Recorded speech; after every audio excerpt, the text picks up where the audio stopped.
Good morning. Welcome to video number 6. We're going to teach you how to maintain your food plots. Your annuals you really don't have to worry about other than keeping lime on them. You know, every other year it's nice to put lime on all your food plots, whether it's an annual or a perennial. It's always best to do a soil test first to make sure, because you don't want to over lime and you don't want to under lime. Your perennials are the most important because you can get 3 to 5 years out of them if they're properly maintained. This is, we're always testing new seeds at Moore Wildlife. This is a different variety of alfalfa that I've tried. We put it in last year. You can see that there's some weeds coming up and stuff. So what you want to do is you want to put the fertilizer on it that really makes it go, which is 0060. We're going to fertilize it today. It's 200 pounds per acre. This is almost a quarter of an acre. I'm going to put the whole bag on it. And then we're going to come back, we're going to mow it. And then we're going to put some chemicals on it that's going to kill the weeds and not hurt the alfalfa. And you can do the same thing on your clover also. So let's get started.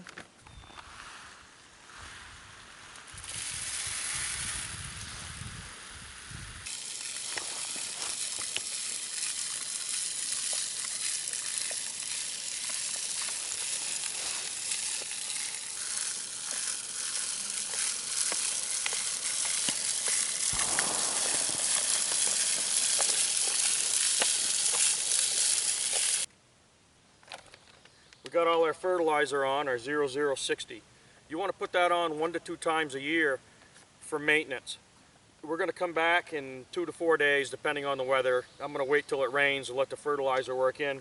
We're going to come back and we're going to mow, and that'll kill some of the annual weeds. And then we're going to come back in probably 2 to 4 days after that and spray it with clethodim. It's been 4 days since we fertilized it. Boy, it really took off. We're going to mow it today.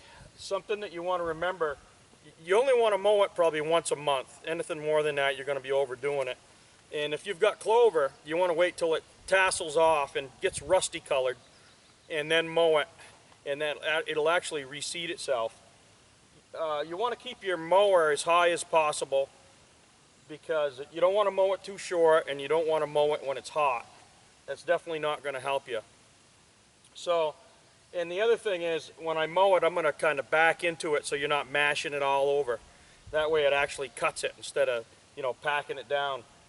And then we're going to come back and spray it probably, I don't know, probably in another 4 days.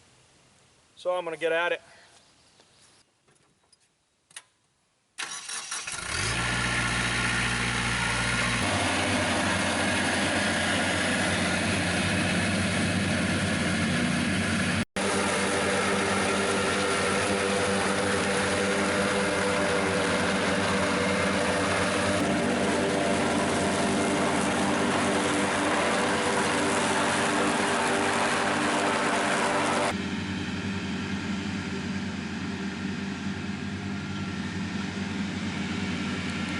So we're all done mowing. The last time you want to mow, you want to keep this in mind. I don't mow after the 3rd week of August, 4th week of August, because you got to get some height on it so that the deer actually have something to eat. We're going to come back in probably, I don't know, 4 days. We're going to spray it with clethodim.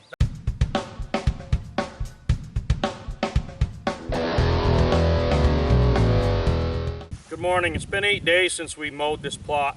I wanted to get back here in 2, but we had nothing but rain. Today we're going to spray with clethodim. What I've got is a 15-gallon mixture. What I like to do is put a little water in first, and then put the clethodim in, put some surfactant in, then put some more water in, and kind of mix it up. I drove up and down the road a little bit to help mix it up because I'm up here at camp. Got my mask. So we're going to spray this, and we'll come back in a week and I'll show you what the results are. It should kill a lot of these weeds, and all you want left is the alfalfa.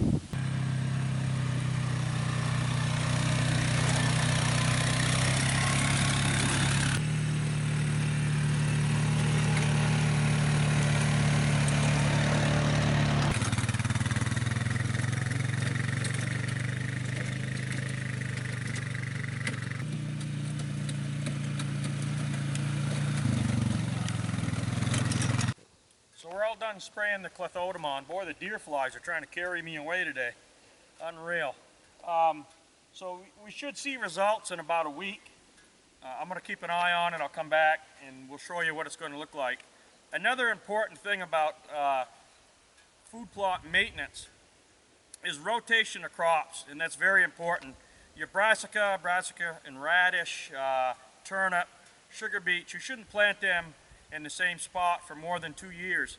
And after you have done that for 2 years, what you want to do is put clover or alfalfa into that plot, and vice versa. Your clover and alfalfa plots, they usually last 3 to 5 years. You want to put the brassica and radish in those, and what happens is your alfalfa and clover will put nitrogen into the soil when it's tilled in, and that benefits the brassica and radish.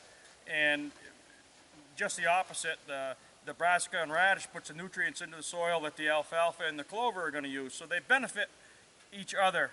So when you change it up, flip them around, you're going to help yourself out. You're going to have a lot better plots in the end. So we'll see you in a week. It's been a week since we sprayed our clethodomon. It did a fairly decent job. I've seen it do a better job, but we had 4 days of straight rain and there wasn't much we could do about that. But it's fairly good. You can see the brown spots if you look around. The edges of the leaves are curling. A couple more days it should finish killing it off, and then the alfalfa is going to thicken up and just take over, and it'll shade out anything that's left. This pretty much is the end of our maintenance video, and I want to thank you for watching. If you'd like to purchase some seed or you need some consultation, I'm available at morewildlife@hotmail.com, or you can check us out at www.morewildlife.net. Also, you can check us out on Facebook, and be sure to watch for more videos on YouTube. Have a good day.